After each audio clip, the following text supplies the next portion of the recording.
इसका मतलब है कि आपने डायरेक्ट इंपैक्ट किस पर किया है, उस पर किया है जो जेन जी पॉपुलेशन है, जो यंग पॉपुलेशन है।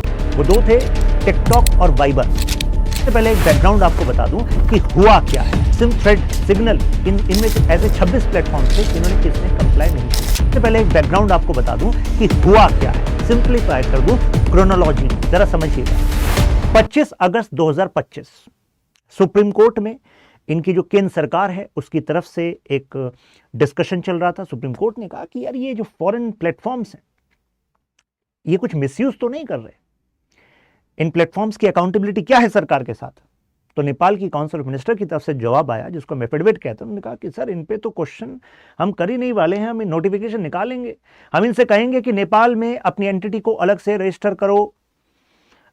25 अगस्त की बात थी, 28 अगस्त को इन्होंने नोटिफिकेशन निकाल दिया, क्योंकि सुप्रीम कोर्ट में डिस्कस हुआ था कि 7 दिन का इनको समय देना, फिर रजिस्टर कराना। इन्होंने कहा कि 3 सितंबर तक कंप्लाई करो, अपने आप को रजिस्टर करो। लेकिन जो ये प्लेटफॉर्म्स हैं, इंस्टाग्राम, ट्विटर यानी कि आज एक्स है, फेसबुक, यूट्यूब, आपका डिस्कॉर्ड, पिंटरेस्ट, थ्रेड, सिग्नल, इनमें से ऐसे 26 प्लेटफॉर्म्स थे, इन्होंने किसने कंप्लाई नहीं किया। एक्चुअली 2 प्लेटफॉर्म्स थे जिन्होंने कंप्लाई किया, और उन प्लेटफॉर्म्स का यूज इस प्रोटेस्ट में किया भी गया। वो 2 थे, टिकटॉक और वाइबर। तो अब कंप्लाई नहीं हुआ तो फिर क्या हुआ। 4 सितंबर, क्योंकि 3 तारीख तक की डेडलाइन थी, 4 सितंबर को इन्होंने डिक्लेयर कर दिया 26 प्लेटफॉर्म अब नेपाल में नहीं चलेंगे। अब नेपाल के बारे में इतना तो आपको पता होगा, कितनी सारी जनता ऐसी है जो देश से बाहर रह रही है। भारत में कितने लोग रह रहे हैं, वो व्हाट्सएप, वीडियो कॉल, इन सोशल मीडिया प्लेटफॉर्म्स के थ्रू अपने घर वालों से लगातार कनेक्ट रहते हैं। प्लस यूट्यूब और सोशल मीडिया क्या केवल ये एंटरटेनमेंट और इंटरेक्शन, कनेक्टिविटी क्या इसी का साधन है? नहीं, ये डिजिटल राइट्स, ये आपकी आज की एसेंशियल फ्रीडम बन चुकी है, क्योंकि इसके थ्रू आप काम भी करते हैं, आपको ऑर्डर्स आते हैं इसके थ्रू। आप कितने बच्चे पढ़ते हैं यूट्यूब के थ्रू, आप जैसे इस यूट्यूब के थ्रू ये जानकारी ले रहे हैं। तो नेपाल के बच्चों से हक छीन लिया आपने।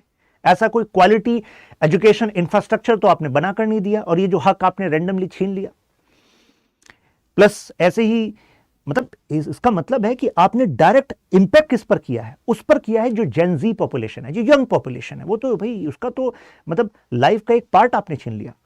इसके बाद नेपाल के जो प्राइम मिनिस्टर हैं ओली साहब, अब तो पूर्व हो गए, उन्होंने तल्ख भाषा में बयान दिया, अरे क्या कर रहे हो यूथ, क्या ये बातें कर रहे हो, अरे भाई नेशन सबसे ऊपर है, मतलब इसके आगे कुछ नहीं।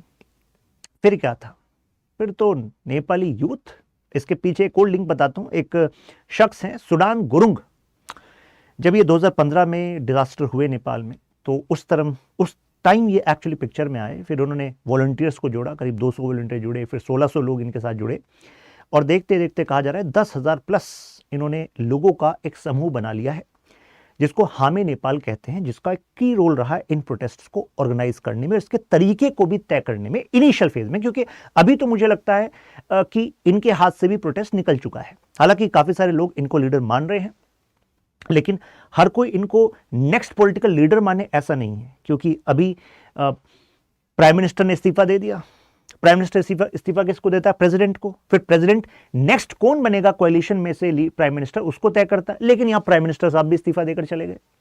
तो मैंने सोचा जरा इनके कॉन्स्टिट्यूशन को देखें, क्या कह रहा है इनका आर्टिकल 67, इनका आर्टिकल 76। तो पता लगा कि अब वही वाइस प्रेसिडेंट साहब, अगर जब तक वो इस्तीफा नहीं देते तो वाइस प्रेसिडेंट जो है वो इनके अभी एक्टिंग प्रेसिडेंट होंगे, और वो इन्वाइट करेंगे कि भाई आप में से किसी को लीडर बनना है क्या। लेकिन जो इस समय प्रोटेस्टर्स हैं, क्या वो इनमें से किसी लीडर को या नेक्स्ट इन लाइन किसी लीडर को एक्सेप्ट करेंगे क्या? लगता तो नहीं है, क्योंकि नई जो खबर आ रही है उसके हिसाब से काठमांडू के मेयर हैं, सन 1990 में उनका जन्म हुआ है, बालेंद्र शाह। एक्चुअली रैपर भी हैं ये वहां पर लोकल,